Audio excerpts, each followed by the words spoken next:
বৃহস্পতিবার 30 তারিখে খুলনা শহরের বানিয়াখামার এলাকায়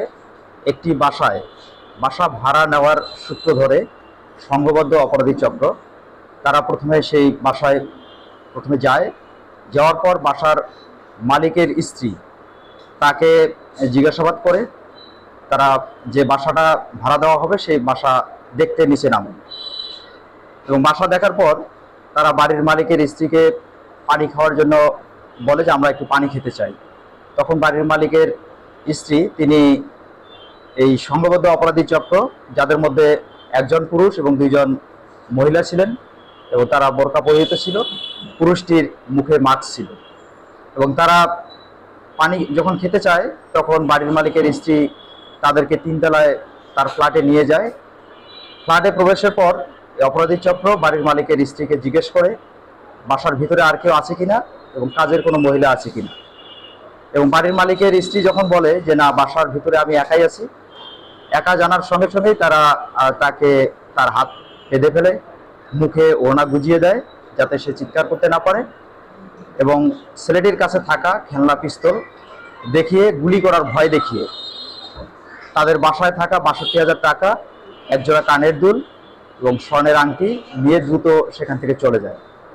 এই ধরনের ঘটনার প্রেক্ষিতে খুলনা থানা পুলিশ দ্রুততম সময়ে ঘটনাস্থলে উপস্থিত হয়ে সিসিটিভি পর্যালোচনা করে আমরা এই অপরাধী চক্রের সঙ্গে জড়িত যারা তাদেরকে শনাক্ত করতে সক্ষম হই, এবং পরবর্তীতে আমরা গতকাল তাদেরকে তাদের বাসা থেকে এবং আমরা অভিযান চালিয়ে 2টি লোকেশন থেকে তাদেরকে গ্রেপ্তার করে নিয়ে আসি। তাদের কাছ থেকে আমরা এই ঘটনার সময় ব্যবহৃত খেলনা পিস্তল এবং লুট হওয়া যে টাকার মধ্যে কিছু টাকা উদ্ধার করতে পারি, এবং তাদের মোবাইল ফোন জব্দ করা হয়, এবং ঘটনায় ব্যবহৃত বোরখা এবং যে ক্যাপ পরিধান করে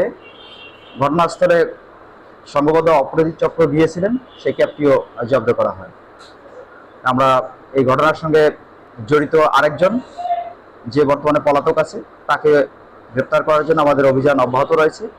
আর দ্রুততম সময়ে তাকে গ্রেপ্তার করতে সক্ষম হব। আমরা আপনাদের মাধ্যমে যেটা নগরবাসীকে সচেতন করতে চাই যে আপনারা যারা বাড়ি ভাড়ার বিজ্ঞাপন বিভিন্ন সময় দিয়ে থাকেন, বাড়ি ভাড়া যারা নিতে আসে সেক্ষেত্রে সচেতন হতে হবে যে কারা বাড়ি ভাড়া নিতে আসছে তাদের পরিচয় নিশ্চিত না হয়ে আপনারা যে কোনো সময় বাসায় যদি কেউ একা থাকে, আপনার বাড়িতে যদি একা কোনো মহিলা থাকে, কোনোভাবেই বাসার ভাড়া নেওয়ার কথা বলে যারা আসে তাদেরকে বাসায় প্রবেশ করতে দেওয়া যাবে না। আপনি নিশ্চিত না হয়ে কাউকে বাসার ভিতরে প্রবেশ করাবেন না, এবং ভবিষ্যতে এই ধরনের ঘটনাকে যাতে আমরা প্রতিরোধ করতে পারি আপনাদের মাধ্যমে আমরা আহ্বান জানাতে চাই। খুলনা নগরবাসীকে সচেতন করতে চাই যে আপনারা যারা বাড়ি ভাড়া দিবেন, বিভিন্ন সময় বিজ্ঞাপন দিয়ে থাকেন, তারা সচেতন হবেন। এই ঘটনা থেকে আমরা ভবিষ্যতের ঘটনাগুলোকে প্রতিরোধ করতে চাই।